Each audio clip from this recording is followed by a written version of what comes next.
Bienvenidos todos a la segunda sesión del curso en línea de Fisiología Médica. En este caso vamos a empezar a ver como tal la fisiología de la respiración y comenzando con este mismo tema, empezaremos con precisamente ventilación pulmonar.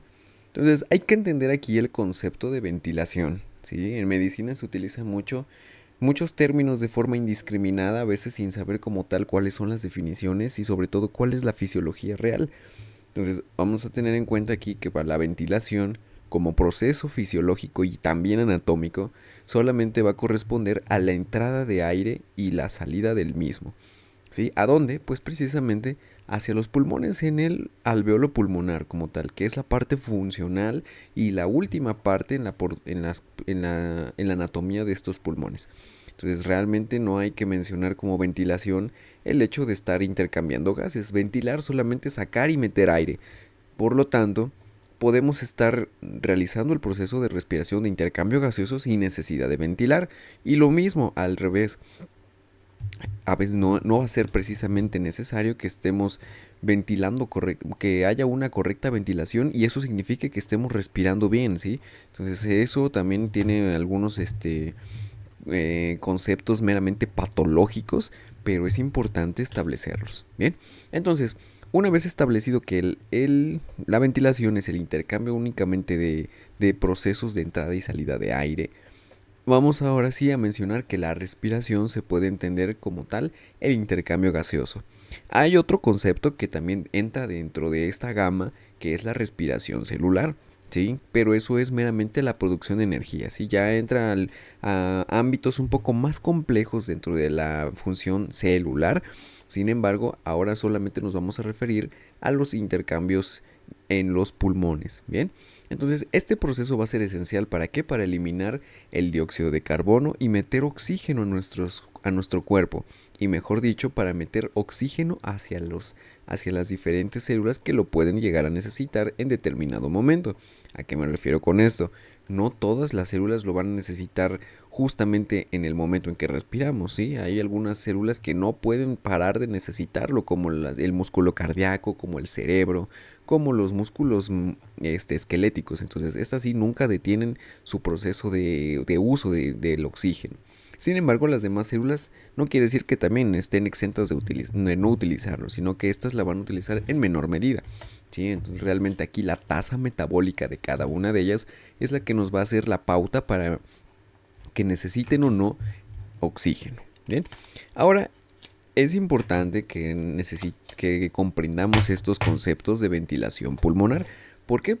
Porque al momento de que haya pacientes en nuestro servicio de urgencias, en nuestro servicio de medicina interna o simplemente en nuestro consultorio y veamos que lo clásico, ¿no? Tenemos nuestro oxímetro de pulso y vemos que empieza a desoxigenar, decimos, no, pues es que necesita oxígeno, ¿no? Pues sí, realmente sí, pero hay que ver cuál es la fisiopatología de esa necesidad de oxígeno, ¿sí? No siempre es que meramente necesita oxígeno, a veces necesita estar parado, a veces necesita que lo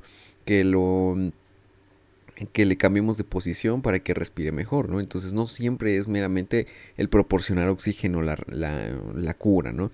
Hay que ver como tal todo el proceso que implica respirar y de ahí vamos a empezar a ir descubriendo como tal el origen de esas alteraciones. Entonces, al momento de que veamos la ventilación pulmonar, hay que ver cómo es que se lleva a cabo todo este intercambio gaseoso a nivel mecánico, ¿sí? ¿Qué es lo que pasa? Entonces vamos a tener primero un proceso de expansión y contracción pulmonar. Entonces los propios pulmones tienen una elasticidad meramente intrínseca, como tal, como un tejido suave, elástico, ¿sí? Que está compuesto por estructuras meramente elásticas, ¿no? Que literalmente son como bolsas que tienen celulitas que van inflándose de aire y que estas mismas tienen la capacidad de mantener un tono, ¿sí? Sin embargo, este tono no va a ser meramente propio, sí va a ser gracias a las presiones atmosféricas y también presiones intratorácicas. Entonces eso hay que tenerlo en cuenta. Este proceso va a estar controlado por precisamente estructuras musculares que van a estar tanto dentro de la cavidad abdominal como de la torácica. Entonces vamos a tener en la parte inferior de nuestros pulmones, en esta imagen pues se removieron los pilares del diafragma y al diafragma como tal.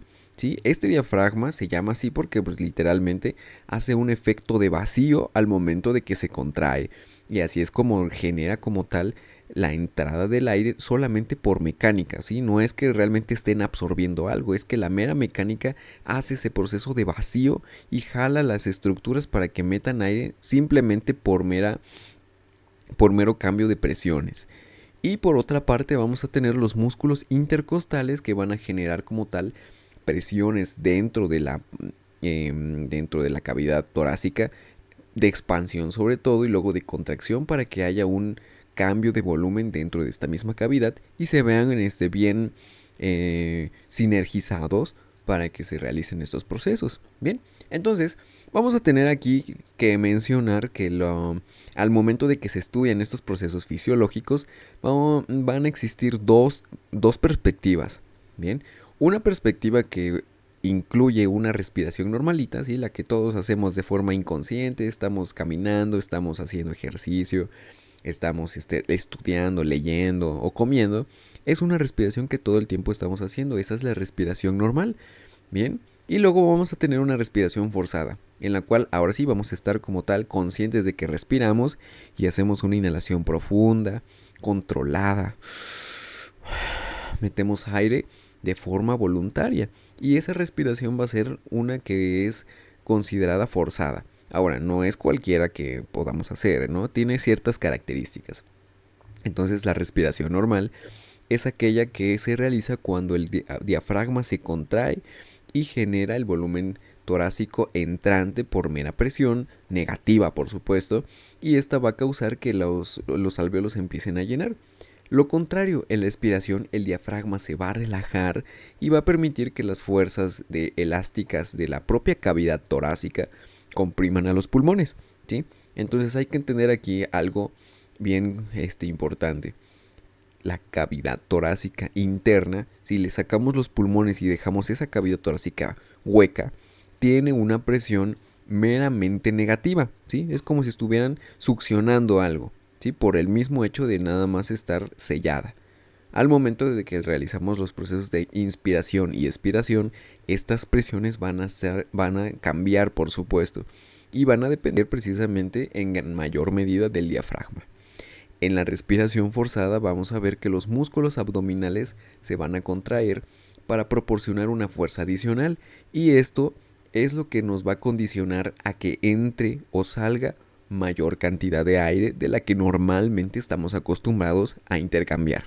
Bien, entonces esto se realiza sobre todo para ir midiendo una especie de constante pero máxima, ¿sí?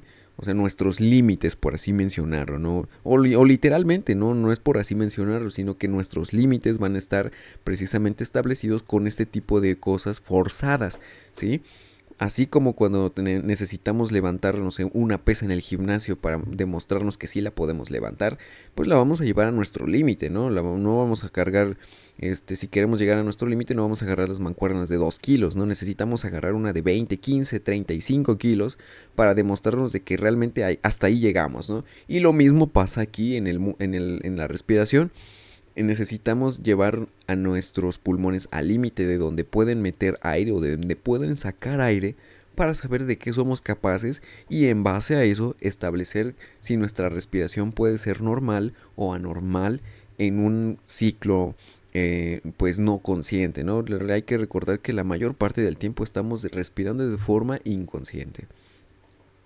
Entonces aquí hay que recordar que en anatomía se observaron diferentes músculos que se encuentran en la pared torácica. Algunos son muy internos, algunos son muy pequeños, algunos son muy largos y ni siquiera tienen que ver con la respiración. Pero en estos términos vamos a tener en cuenta solamente estos, ¿no? Los inspiratorios, los cuales son el diafragma, por supuesto el más importante, y los intercostales, pero no cualquier intercostal, sino los intercostales externos. Luego, vamos a ver que estos músculos tienen la capacidad de elevar la cavidad torácica y van a aumentar su volumen. Luego vamos a tener también los músculos accesorios, Entre ellos el esternocleidomastoideo, los serratos anteriores y los escalenos. Son los principales músculos inspiratorios. ¿Sí? Al momento de que se contraen generan esa expansión de la caja torácica para que entre más aire. Posterior, en contraparte, vamos a encontrar a los músculos expiratorios, los cuales incluyen los intercostales internos, los abdominales, los rectos del abdomen y también los transversos y oblicuos, cualquiera de los músculos de la pared abdominal, anterolateral por supuesto, van a tener una participación importante porque gracias a ellos se crea un vacío más forzado o se genera mayor fuerza positiva dentro de la cavidad abdominal que hace que podamos reexpulsar aire más fuerte, ¿sí? Entonces es el clásico ejemplo de que puje, ¿no? Puje cuando hacen el esfuerzo del parto o cuando necesitamos realizar levantar algún peso extra, pues metemos aire y como que ponemos dura la pancita, ¿no? El abdomen. Y con eso decimos que tenemos un poco más de fuerza. Y sí, tiene su base fisiológica, ¿no? Pero precisamente esa generación de fuerza que hace que apretemos el abdomen y genere mayor presión, eso es lo que también ayuda a que expiremos más fácilmente o más fuerte, ¿sí? Entonces hacemos una inspiración fuerte, profunda, y luego si queremos sacarlo rápido, pues apretamos la pancita, ¿no? Apretamos el abdomen. Y listo, ahí sale bien fuerte. ¿Sí? Si no apretamos el abdomen no sale tan rápido como en comparación de si lo hiciéramos. Entonces, estos músculos del abdomen van a ayudar a comprimir más la cavidad abdominal y a que todo el aire de la caja torácica también se impulse. Porque hay que recordar que a pesar de que son cavidades separadas por algunas estructuras más o menos impermeables o rígidas, pues al final de cuentas todas están en una misma área, ¿sí? Solamente ahí lo único que los va a diferenciar, pues, o a dividir, va a ser en este caso el diafragma y algunos organitos que están pegados al mismo, ¿no? El hígado, el estómago, el vaso, los riñones. Sin embargo, las presiones se conservan, ¿sí? Porque todos están en una misma caja rígida, que dentro de los mismos los órganos son blandos, no son rígidos. Entonces vamos a tener aquí dos características que tenemos que contemplar al estudiar la mecánica ventilatoria. La primera van a ser presiones, ¿sí? Y estas presiones son las que van a estar jugando un papel importante en cada expiración y en cada inspiración. Por ejemplo, la presión pleural. Esta de hecho es de las más importantes porque es la que genera como tal la presión negativa, ¿sí? Ese efecto de succión no en la mera cavidad torácica, sino hacia el parénquima pulmonar. ¿Esto qué quiere decir? Que esta fuerza pleural, esta presión pleural que es negativa de aproximadamente menos 5 centímetros de agua, es el equivalente a estar succionando con una bomba, así con una aspiradora. ¿Para qué? Para que los pulmones, ¿sí? Para que el parénquima pulmonar se quede adherido a la pared torácica, ¿sí? Y esto lo podemos aplicar muy fácilmente en nuestra famosísima patología llamada neumotórax, ¿sí? O el tórax flotante, ¿sí? Cuando hay una fractura torácica que hace que se pierda la continuidad de la pleura y haya una salida de esta presión, pues ¿qué es lo que va a pasar? El pulmón se colapsa. Y con colapsar no quiere decir que explote, sino quiere decir que se desinfla, ¿sí? Aquí hay que relacionar el término colapso pulmonar con desinflamiento pulmonar, ¿no? Entonces acuérdense que los pulmones van a estar pues rellenos, ¿sí? Rellenos prácticamente de aire, ¿sí? Van a estar llenos de aire y si la presión que los mantiene pegados a la cavidad torácica se pierde, ese aire pues inmediatamente va a abandonar la cavidad y se va a ir hacia al resto de la vía respiratoria y va a colapsarse, se va a desinflar. Entonces eso es lo que pasa con un neumotórax, ¿bien? En el caso de la pérdida de la continuidad de la pared torácica, también hay otras patologías pleurales como el hidrotórax, el quilotórax, el hemotórax, donde esa cavidad pleural se llena con esos líquidos y por supuesto generan una presión hacia el pulmón. y precisamente pues va a ocasionar patología. La presión más negativa se genera cuando tenemos la inspiración, o sea, de menos 7.5 centímetros de agua.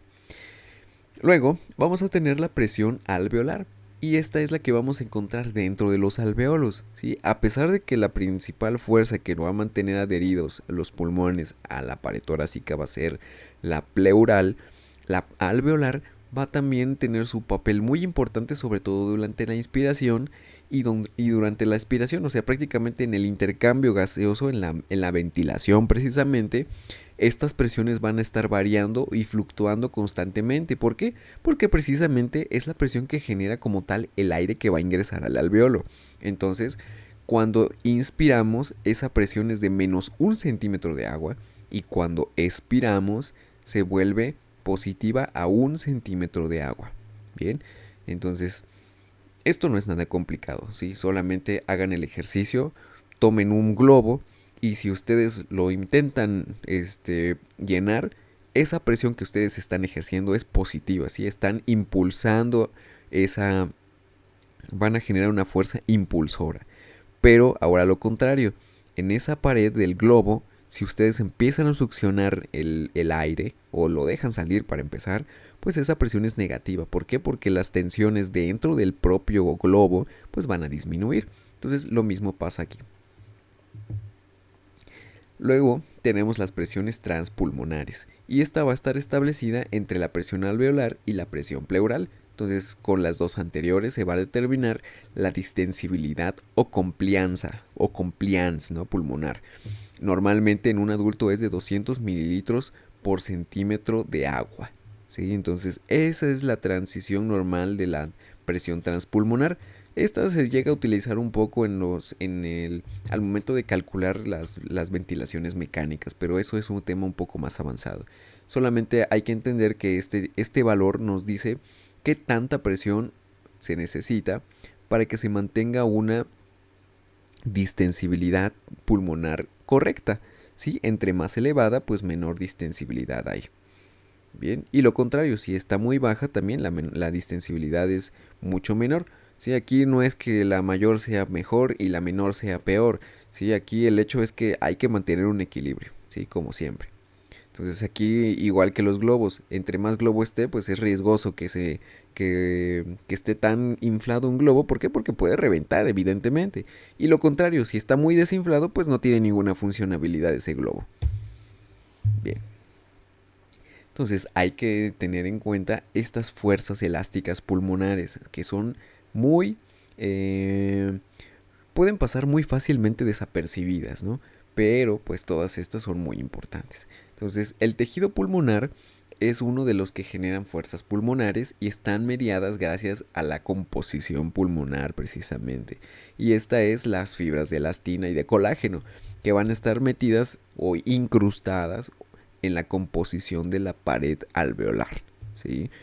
Bueno, obviamente también en la porción conductora, ¿no? En los bronquios, bronquiolos, en la tráquea, ahí van a estar y van a permitir que haya cierta elasticidad al momento de respirar, pero sobre todo en los alveolos, y estas fibras están bien inmiscuidas en las paredes alveolares, y a pesar de que histológicamente se puedan ver pues muy sencillas, muy delgadas, estas paredes pulmonares son muy importantes, y sobre todo es necesario que sean elásticas. Por otro lado tenemos la tensión superficial. Esta tensión superficial también regula la elasticidad de los pulmones sanos, ¿sí? Y esta se va a ver modificada precisamente por el siguiente factor, el factor surfactante, ¿sí? La tensión superficial pues la tienen prácticamente todos los líquidos que forman una superficie precisamente en una estructura rígida. Entonces, esta tensión superficial se ve mediada por el factor surfactante secretada por los neumocitos tipo 2, y pues esta precisamente se encarga de reducir la tensión superficial, lo cual es inversamente proporcional con la distensibilidad. Entre menor tensión superficial existe en una estructura, mayor distensibilidad pulmonar y por supuesto mejor ventilación, ¿sí? Con eso disminuye el trabajo respiratorio. Esto es muy aplicable en los pacientes, en las personas que puedan desarrollar enfermedades como la neumonía, como la fibrosis quística, ¿sí? Como un edema pulmonar, ¿sí? Donde el surfactante, o incluso en los niños, la membrana hialina, donde los niños no desarrollan bien este factor y tienen una tensión superficial aumentada y por lo tanto tienen insuficiencia respiratoria o síndrome de distrés respiratorio o insuficiencia transitoria o taquipnea transitoria del recién nacido conocida. O sea, puede tener muchas presentaciones clínicas. Pues evidentemente lo clásico es que no van a saturar bien de oxígeno. ¿Por qué? Porque no hay una buena ventilación mecánica. Entonces, este factor surfactante pulmonar se empieza a secretar aproximadamente a las 27 semanas de gestación, que todavía en una versión no tan madura, ¿sí? Porque todavía los pulmones a esas semanas no están correctamente desarrollados, apenas empieza su forma pseudoglandular y posteriormente canalicular, ¿no? Entonces, estas composiciones están establecidas por grasas, precisamente fosfolípidos de membrana, que, y apoproteínas, que van a generar una especie de recubrimiento, ¿sí? Como un lubricante, ¿sí? O sea, mejor dicho, no puede ser, un lubricante en la pared alveolar. Entonces, este componente es la dipalmitoilfosfatidilcolina, ¿sí? Es la más importante en su composición. Y esto va a reducir la tensión superficial hasta 12 veces de la normalidad que no tendría si el factor no existiera. O sea, si fuera agua, ¿no? Aquí siempre en las tensiones superficiales el agua va a ser el referente. Entonces este factor surfactante es 12 veces más efectivo o se reduce 12 veces más la tensión superficial que el agua. Es producida, ya vimos, neumocitos tipo 2 y la importancia es que evita el colapso pulmonar y reduce el trabajo respiratorio. Entonces acuérdense, sinónimo de colapso es desinflamiento, ¿no? Porque vayan a pensar que colapso es explotar, no es al contrario, es implosionar, se va haciendo chiquito, ¿sí? Cuando escuchen pulmón colapsado, imagínense un pulmón que está como aplastado, ¿bien? O sea, literal un globo desinflado, así, no hay mejor ejemplo. Bien, ahora vamos a la estabilidad alveolar. Entonces, además del surfactante que ya vimos que es un papel importante en su tensión superficial, también hay independencia entre los alveolos pulmonares. ¿Esto qué quiere decir? Si un alveolo se ve herido en cierta parte, los alveolos de su alrededor pues obviamente también van a sufrir un poco ese cambio de estructura, ¿sí?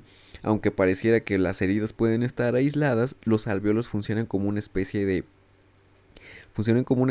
raíz de árbol. Si le pegas más arriba de la raíz, pues obviamente las zonas de las raíces terminales, las más alejadas, van a verse influenciadas por esta lesión.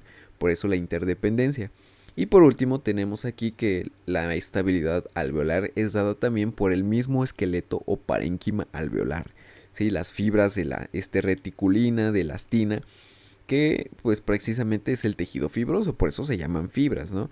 Y estas actúan como su esqueleto, ¿sí? Entonces, cuando ustedes ven el pulmón en un corte de alguna disección anatómica, van a ver que es muy blando, ¿sí? A pesar de que nosotros nos podemos imaginar un pulmón algo rígido, el pulmón es bastante blando. De hecho, es de los órganos más suaves que podemos encontrar en nuestro organismo. ¿Por qué? Porque pues prácticamente está relleno de aire normalmente. Entonces, todos estos factores van a estabilizar al alveolo y van a mantener una distribución uniforme del alveolo en su tamaño, en su volumen sobre todo. Y bien, entonces, a partir de estos conceptos que acabamos de ver, vamos ahora sí a la parte un poco más práctica, si quieren verlo de esta forma, ¿sí? Va a haber estructuras que ya mencionábamos, los alveolos, el factor surfactante, que nos van a permitir tener un volumen corriente, un volumen constante de salida y de entrada. Y esto es, en pocas palabras, que tienen un nombre propio, ¿no? El aire que entra, el aire que sale, el aire que entra con mucho esfuerzo, el aire que sale con mucho esfuerzo, y cada uno de ellos también tiene su cuantificación. Entonces le vamos a llamar volumen tidal o volumen corriente a ese aire que entra de forma normal, de forma constante si quieren, y es aproximadamente de 500 mililitros, ¿sí? Se mete, respiran, cuando ustedes respiran normalito sin darse cuenta, meten aproximadamente 500 mililitros y salen también aproximadamente 500 mililitros. Entonces se forma una gráfica más o menos normal, como si fuera sinusoide constante. Bien. Luego tenemos la contraparte. Cuando sacamos ese aire con mucha fuerza, ¿sí? Incluyendo las fuerzas del abdomen para que salga todo ese aire, una expiración forzada. Digo, una inspiración forzada. Expiración forzada, perdón. Sí, vamos con ese. Ese volumen se va a llamar volumen de reserva expiratorio, que es aproximadamente 1100 mililitros y este se puede expirar o obtener cuando sacamos todo el aire de forma brusca, con fuerza. Bien, entonces apretando el abdomen obtenemos este volumen de reserva expiratorio. Lo contrario, ahora cuando hacemos una inspiración profunda, controlada y fuerte, a eso le vamos a llamar volumen de reserva inspiratorio, que es aproximadamente 3000 mililitros y pues lo que les mencionaba, es cuando se puede meter más aire de lo que normalmente hacemos sin darnos cuenta, ¿no? El del volumen tidal, son hasta 3000 mililitros, realmente es una cantidad muy grande de volumen. Bien. Por otra parte, ya tenemos la cantidad de aire que entra y que sale, pero también vamos a tener otros conceptos que son las capacidades pulmonares. Y estas capacidades no es otra cosa más que las características que van a tener nuestros pulmones en base a los volúmenes que vayamos movilizando en esas respiraciones normales o forzadas. Bien, entonces vamos a llamarle la capacidad inspiratoria a la suma del volumen tidal o volumen corriente con el volumen de reserva inspiratorio. Entonces teníamos que el volumen de reserva inspiratorio eran 3000 mililitros y el corriente 500, por eso ahí 3500, ¿no? Muy bien. Luego tenemos la capacidad vital. Esta es la suma del volumen de reserva expiratorio, el inspiratorio, el volumen corriente, y esto va a darnos un total de aproximadamente 4600 mililitros, o sea, casi 5 litros. ¿Sí? Es la capacidad vital. Y por eso se llama vital, porque es todo el aire que podemos mover de forma normal. Bueno, no normal, sino forzada, pero sí me entienden, ¿no? Es todo el aire que podemos mover saliendo y entrando, forzados. Luego tenemos la capacidad residual funcional, que es la suma de la reserva del volumen expiratorio y el volumen residual, dando un total de 2300 mililitros. Por último, tenemos la capacidad pulmonar total. Esta va a ser la suma de la capacidad vital con el volumen residual y va a ser aproximadamente 5800. Bien. Entonces es prácticamente la suma de los dos de arriba, ¿no? Los 3500 más los 2300 van a dar los 5800. Entonces, ya redondeado, vamos a tener aproximadamente una capacidad pulmonar total aproximada de 6 litros. ¿Y por qué les dije aproximada dos veces? Porque precisamente esa cantidad de aire es un cálculo establecido para una persona aproximadamente de 70 kilos y de forma pues sana, ¿no? Evidentemente las personas más pequeñas en cuestión de estatura, ¿sí? Así no es por hacerle discriminación, pero las personas más pequeñas en estatura o lo contrario más grandes en estatura de ese 1,70, pues evidentemente van a tener más de 6 litros en su capacidad pulmonar total. Una persona de 1,30, de 1,40, pues sus pulmones son más chiquitos y por lo tanto nunca van a llegar a una capacidad pulmonar total de 5800 mililitros, ¿sí? Entonces ahí va a variar según tanto el tamaño como el peso de la persona. Bien, entonces a partir de todos estos conceptos vamos a encontrar que la ventilación pulmonar va a tener algunas definiciones que tenemos que recordar. Por ejemplo, el volumen respiratorio minuto. Este es la capacidad que va a tener nuestro pulmón de que el aire vaya pasando por las vías aéreas por minuto. Entonces, esto se va a calcular multiplicando la frecuencia respiratoria por el volumen tidal, o sea, el volumen corriente, aprox 500 mililitros. Entonces, normalmente el volumen respiratorio minuto va a ser de 6 litros por minuto, ¿sí? Entonces 500 por lo que vaya a ser la frecuencia respiratoria normal, que aproximadamente es 12, ¿sí? Normalmente. puede ser hasta de 20 lo normal, sin embargo los cálculos lo han hecho hasta 12. Luego tenemos la ventilación alveolar, donde vamos a tener que es la velocidad con la que el aire llega a los pulmones o las zonas de intercambio gaseoso. Esto se va a calcular restando el espacio muerto del volumen corriente y se va a multiplicar por la frecuencia respiratoria. Normalmente la ventilación alveolar va a ser de 4.200 mililitros por minuto. Sí, realmente son cifras pues considerablemente grandes, ¿no? Si lo vemos desde un término de ver litros de agua, ¿no? Entonces imagínense 4 litros de agua, metemos y sacamos ahora de aire, ¿no? Evidentemente va a ser difícil, va a ser completamente diferente. Muy bien, entonces a partir de esto también vamos a encontrar algo que se llama espacio muerto. Y este espacio muerto vamos a dividirlo sobre todo en 3 partes. ¿Sí? No es que sean 3 espacios muertos, sino que van a existir zonas en nuestro pulmón que realmente no van a realizar ningún intercambio. ¿Por qué? Porque realmente no se puede sacar todo ese aire. Acuérdense que hay presiones negativas que mantienen al pulmón pegado, para empezar. Y luego hay estructuras que no se pueden mover, no se pueden comprimir. ¿Sí? Normalmente los alvéolos como globo se pueden expandir y contraer y pueden quedar incluso vacíos. Pero hay zonas de la vía respiratoria que no se pueden comprimir, no se pueden tapar, ¿no? Como los bronquiolos, los bronquios sobre todo más los bronquios y la tráquea. Entonces ustedes no pueden tapar su tráquea, si no se puede cerrar su tráquea. ¿Sí? En términos normales, ¿verdad? Entonces, ese espacio muerto anatómico va a ser el aire en las vías de conducción respiratoria que no van a participar prácticamente en nada del proceso respiratorio. Eso quiere decir que cuando metemos aire y sacamos aire, queda una pequeña fracción de todo ese aire inutilizable. Eso es el espacio muerto anatómico. Luego, tenemos el espacio muerto alveolar, y este aire va a estar en las porciones de intercambio gaseoso de los pulmones que no intervienen en dicho intercambio. ¿Eso qué quiere decir? Pues que son las estructuras del propio pulmón que no realizan intercambio gaseoso, ¿sí? Porque no todo lo que metemos de aire pues va a pasar a los alvéolos y al intercambio, ¿sí? Va a quedar algunas zonas que no se ocupan, ¿sí? Meramente por la distribución, ¿no? Imagínense, 5 litros para que todo esto se aproveche, pues no sé, nos asfixiaríamos de propio oxígeno.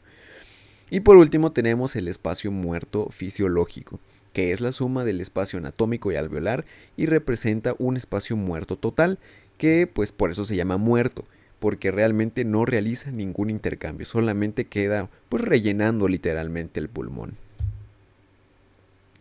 Entonces, para recordar, las porciones conductoras de nuestro aparato respiratorio van a ser estas: la tráquea, los bronquios principales, los bronquios y bronquiolos y luego los alvéolos. Entonces, como se dan cuenta, los primeros 3 niveles no realizan intercambio gaseoso, solamente conducen, por eso se llaman árbol bronquial o zonas conductoras.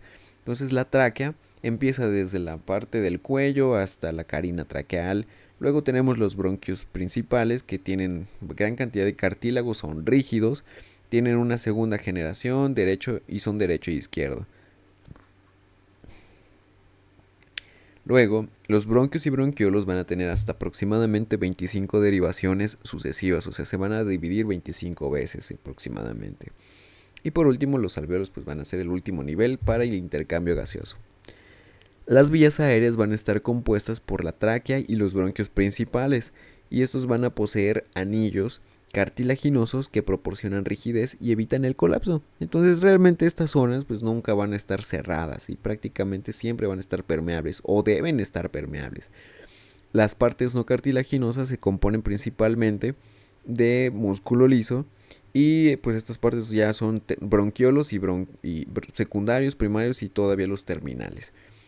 En los bronquios y bronquiolos las paredes van a estar formadas exclusivamente por músculo liso, ¿sí? Ya nada, absolutamente nada de cartílago, y van a tener en algunas partes terminales de los bronquiolos terciarios van a encontrar algunas fibras musculares lisas también, ¿sí? Son realmente las últimas porciones conductoras.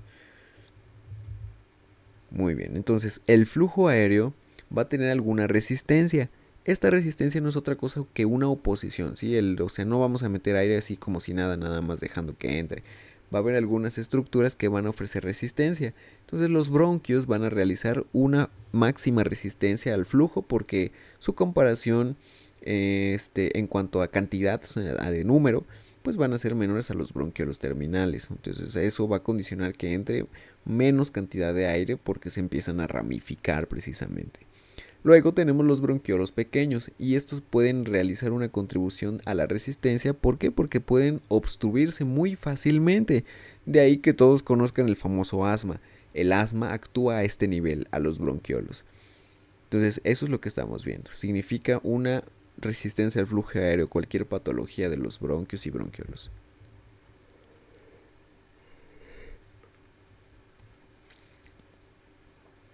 Bueno, a partir de todo lo que ya vimos, también vamos a tener una porción controladora, precisamente, la cual se le llama tono bronquial, y este tiene una parte simpática y otra parasimpática.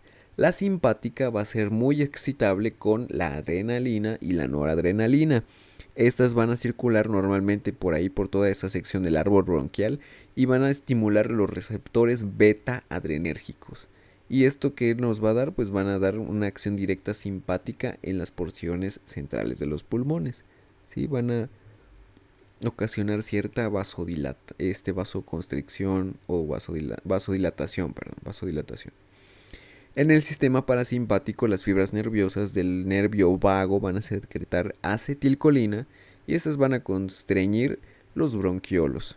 ¿Sí? Entonces aquí el parasimpático constriñe, el simpático dilata. Bien, y estas condiciones pues pueden ser muy favorables en el asma. Muy bien. Ahora vamos a recordar un poquito en la parte pasada. Los mocos que vamos a encontrar en la vía aérea tienen la función de estar recubriéndola y manteniendo las áreas húmedas de las superficies. ¿Para qué? Para evitar que las partículas pequeñas, contaminantes, bacterias, hongos, vayan a pasar a la parte funcional del pulmón. Entonces estos se van a distribuir en toda la vía aérea desde la nariz hasta los bronquiolos terminales. Y estos mocos no solamente son los que se quedan en nuestra naricita y quedan tiesos. No, el moco como tal es es un complejo líquido que está encima de las células del revestimiento del epitelio respiratorio, las cuales van a empezar a producir una secreción mucosa, mucoide, algo serosa, no tanto, y estas son secretadas por células caliciformes. ¿Sí? Bien, aunque en algunas zonas del tubo respiratorio van a poder encontrarse pequeñas glándulas submucosas que van a producir ese moco. Una característica bien importante de las células de la mucosa respiratoria, del epitelio respiratorio, va a ser la presencia exclusiva de cilios en unas áreas. ¿Sí? Entonces aproximadamente una célula va a tener 200 cilios en su parte superior y estos van a generar movimiento. ¿Sí? O sea, literal como si fuera una escoba que va barriendo. Esa cosa son los cilios que van a estar en la superficie celular y van a mover las partículas que queden encima. Puede ser polvo, pueden ser bacterias. Entonces esto va a realizarse hasta de 10 a 20 veces por segundo. Y eso quiere decir que todos nuestros mocos eventualmente van a salir por la boca o la nariz. Y estos van a ser en direcciones establecidas. Por ejemplo, en los pulmones, los cilios van a irse hacia arriba. En la nariz hacia abajo. Pero todos los demás se van a dirigir hacia la faringe. Bien. Y estos van a transportar las partículas atrapadas. Tenemos que tener en cuenta que este sistema de mocos, o sea, no solamente es para que cuando nos dé gripe nos recubra, nos esté lubricando. Esto también nos sirve de una defensa, es una barrera natural y es un sistema que va a realizar contra las partículas inhaladas y patógenos. Normalmente también va a servir de limpieza para toda esta vía aérea porque pues no siempre se puede estar limpiando. Entonces, muchas de estas funciones van a tener la limpieza. la humidificación del aire y sobre todo de las zonas mucosas. ¿Sí? Bueno, todas las mucosas tienen la capacidad de estar mojadas. Y la salud respiratoria. Entonces, el sistema mucociliar es muy relevante en todas las infecciones respiratorias porque gracias a ellas nos podemos aliviar más rápido o más lento. Entonces, hay que tenerlo bien cuidado y bien funcional. Entonces, miren, en este caso, los factores que van a afectar la ventilación pulmonar van a ser estos tres: la compliance pulmonar, la fuerza muscular y la resistencia de las vías aéreas. O sea, prácticamente todos los elementos que ya vimos. ¿Sí? El compliance pulmonar, la distensibilidad del pulmón. La fuerza muscular, pues sobre todo pues, de los músculos respiratorios, el diafragma, los intercostales. Y por último, la resistencia de la propia vía aérea, que nos va a dar un cambio de diámetro en las áreas para aumentar o disminuir ese flujo de aire. Entonces aquí vamos a ver que hay algunas enfermedades clásicas que siempre se ven en este tipo de patologías, como el asma, que va a ser una infiltración y estrechamiento de las vías aéreas por dificultad y que van a causar insuficiencia respiratoria o dificultad respiratoria. En el caso de la EPOC o enfermedad pulmonar obstructiva crónica, incluye algunos espectros clínicos que se pueden llamar enfisema o bronquitis crónica, y esto va a causar obstrucción del flujo. ¿Sí? O sea, la mera vía se empieza a cerrar, en pocas palabras. Por último, la fibrosis pulmonar y las enfermedades neuromusculares. En la fibrosis, la cicatrización del tejido pulmonar reduce la compliance y aumenta dificulta el aumento de la expansión pulmonar, o sea, los hace más rígidos, en pocas palabras. Y por último tenemos los neuromusculares, que van a afectar a la fuerza de los músculos respiratorios, como el clásico Guillain-Barré. La evaluación de la función pulmonar se puede realizar mediante dos estudios. El más específico y el mejor es la pletismografía, que mide los volúmenes pulmonares. Prácticamente todos los volúmenes que acabamos de ver se realizan con la pletismografía. Otro que sí podemos tener un poco más al acceso a la mano en un consultorio, pues van a ser los espirómetros, y estos van a funcionar midiendo la capacidad vital forzada y el volumen expiratorio forzado en el primer segundo. Entonces, entre más rápido salga o entre más lento salga, se pueden establecer las enfermedades que acabamos de ver: un patrón obstructivo o un patrón intersticial. Bien, entonces vamos a tener también la ventilación en diferentes condiciones fisiológicas, como cuál, pues sobre todo en el embarazo, ¿sí? Aquí el útero, como va a estar lleno de un bebé o varios bebés, puede elevar el diafragma, y por supuesto la respiración de las personas embarazadas, de las mujeres embarazadas, va a ser diferente. Va a cumplir otros patrones y su intensidad puede ser aumentada, incluso a pesar de que tiene menos espacio, la ventilación aumenta.